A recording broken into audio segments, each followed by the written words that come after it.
Hi there, I'm John Green. This is Crash Course World History, and I'll be talking about Brazil's rising economy with you today.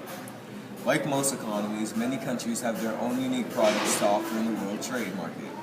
For example, Japan builds and exports many cars and electronic equipment, and the United States exports the world's largest amount of medical equipment. Mr. Green, what did Brazil begin to export to build their economy? That's a very good question. But first, I would like to talk about who pushed for and accomplished the goal to grow Brazil's economy. And for that, let's go to the thought bubble. First of all, Brazil was under a military dictatorship up until the 1980s. After the military dictatorship fell, Brazil had high inflation and was in economic turmoil. One individual pushed to build Brazil's economy, and his name is Fernando Henrique Cardoso. Fernando was Brazil's finance minister, and he served as president for 2 terms from 1995 to 2002.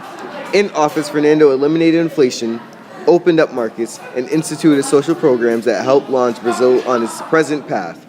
As president, Fernando also pushed for and created a racial economy so that there would be a better relationship between all races and a free democracy for all. He did this because Brazil receives many immigrants from Africa and other nations, and actually receives 10% more immigrants per year than the United States. By the end of his second term, Fernando had transformed Brazil from being radically prejudiced and dictated to being a more accepting country with racial democracy. After setting Brazil up, Fernando was succeeded by President Ignacio Lula da Silva. Da Silva kept many of Fernando's policies, increased government involvement in the market, and instituted a number of government-funded social programs designed to help fit millions out of poverty. To the main question of what Brazil began to export to expand huge economic growth. The main products that were exported are iron ore, coffee, soy, and crude oil. Though Da Silva did improve Brazil's economy in many ways and did export a variety of goods, he also caused a temporary crisis. Many critics believe that Da Silva was trying to expand too rapidly and was actually expanding at the pace China was. The critics said that Brazil saved and invested too little and that they should be restricted to a 5% growth rate at the most so that the economy wouldn't crash. Though some didn't believe in fast growth, others insisted that faster growth would allow the government to squeeze payroll and pension spending over the years. In case you didn't know, a pension is a regular payment made during a person's retirement from an investment fund to which that person or their employer has contribution during their working life. Well, anyways, after Da Silva, President Dilma Rousseff was elected into office. Let's just say she didn't get off to a good. What's this? I think it's time to open up the letter, but first, let's open up the secret compartment. What's this? A soccer ball. This leads us to the letter.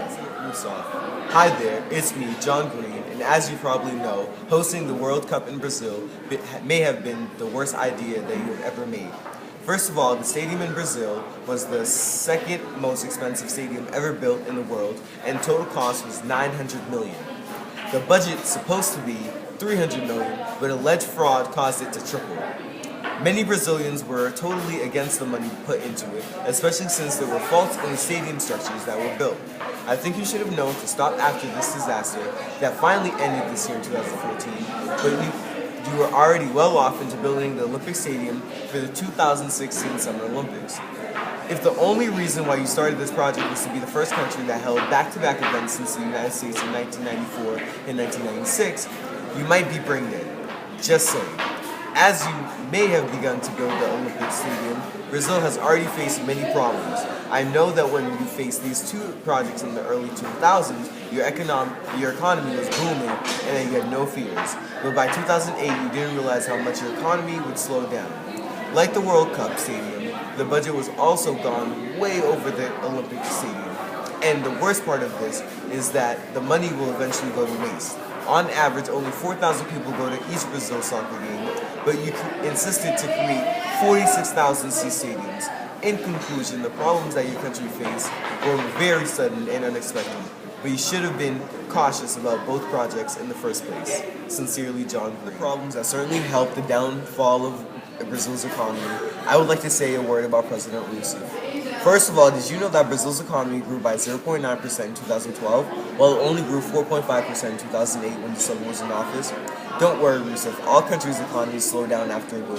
For you, these problems include the payoff from ending runaway inflation and opening up to new trade, commodity prices rising, and big increases in credit and consumption. I have to say though, you do spend way too much on pensions for the elderly, and your budget for infrastructure is flat out pathetic. Most countries spend at least 3.8% on infrastructure, while you only spend 1.5%. You gotta get on that. You seem like you have no motivation to solve these problems, which has caused you to scare away infrastructure investors. Luckily for you, Brazil is the third largest food exporter in the world, as you guys should be one of the world's greatest oil exporters by 2020. So you have something to fall back on. I wish you have the best of luck with maintaining a booming economy, but don't rely on your strengths to stay up and running. That's it for today on Crash Course World History, and thanks for watching.